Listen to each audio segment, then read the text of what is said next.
Well, everybody, here's this knife all finished up. I'm pretty happy with how it turned out.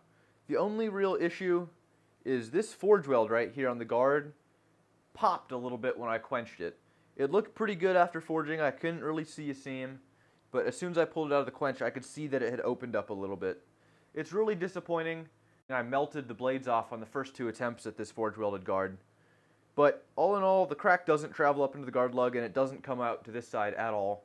So it really could be worse, though I'm not going to be able to sell this knife because of that crack. Overall, I'm pretty happy with it. The blade and the guard are 80 CRV2. I've got micarta and a bronze spacer, and the handle is my own stabilized willow, the wood that I cut, dried, and stabilized myself. Well, this is going to be my last video for a little bit. I'm taking off to Finland for a while, and I'm not entirely sure when I'll be back and making videos. So in the meantime, if you're not already, go follow me on Instagram. I'm always active there, always posting whatever's going on.